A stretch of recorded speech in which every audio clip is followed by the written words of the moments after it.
Hey, welcome back, and I'm Tanya, of course, at Team Fitness, and this is Paul. So we've done a couple of exercises to help reduce your lower backache, and today we're going to add on to that. So this one in particular is called a spine curl. So to get yourself into the right position first, if you bring yourself onto your back, this position is known as semi-supine. I just call it on your back with your knees bent.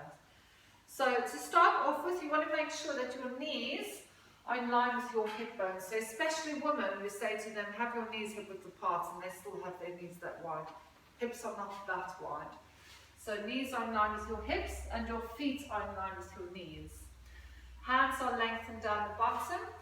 So now, just to give you a quick introduction to neutral pelvis, if you have your hands in a triangle, Paul, you want to have your hands over there onto your hip joints, and your forefingers are near the pubic bone, and then your thumbs meet. In this triangle, you should be able to rest a cup of tea. So often in class, I'll refer to that as a cup of, make sure your cup of tea is level. Settle the rib cage, and lengthen the neck. Now, some people may need a cushion. If you find that your head is in that position, you may need a cushion. But generally, it doesn't really matter, to be honest. You just don't want a big pillow under your head. You wouldn't be flat on the floor. So once you have your cup of tea, you will also have a gentle curve in your lower back. You should have a curve. That is a natural curve of the spine. So if your back is pushing into the floor, then your cup of tea is actually rolling towards you. If you just tilt your pelvis towards you. If your lower back is in the floor, then you can see your cup of tea is rolling towards you, so you just need to send your hips away from you. So that's the position that you start your spine curls in. Okay, happy? So from here, we're going to take a deep inhale through the rib cage. So think of sending the air into the ribs. As you exhale, you're going to pull the belly button down towards the spine and roll the pelvis towards you, and hold that there. You want to make sure that the back of your legs and your bum cheeks are switched off so that they're not working. You want this exercise to be done with the belly button. So think of pulling your hip bones towards the rib cage with your tummy. Once you're imprinting your lower spine, then you can squeeze your bum cheeks nice and hard and start lifting. But think of trying to bring each vertebra up one at a time. So you don't want to come up with a straight back. You're curling yourself up, and then hold it there. In this position, notice that Paul is on his shoulders, so you don't want any weight or stress on your neck. You should be able to move your neck freely, and it should feel comfortable where it is.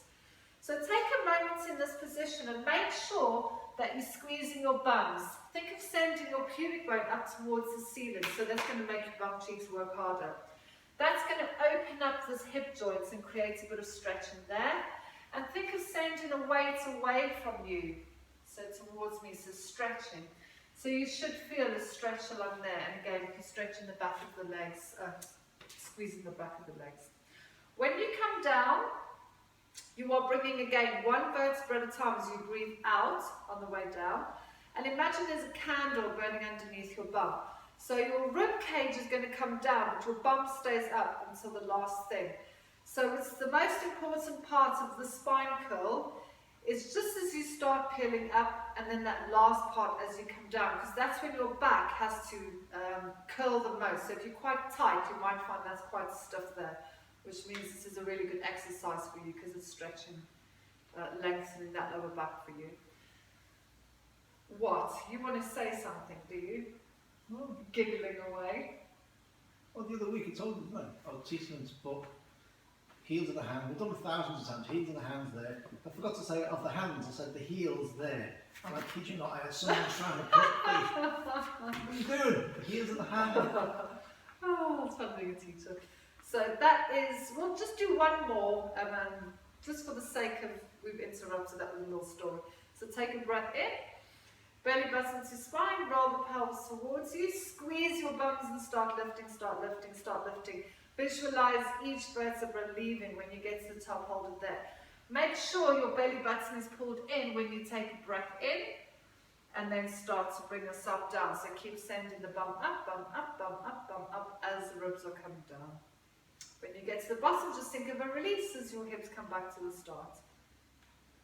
Good job. So that is a spine curl, which really stretches this part of the back and stretches the front. So nice little stretch for you. And I'll see you in the next video, or we'll see you in the next video. Take care. Bye.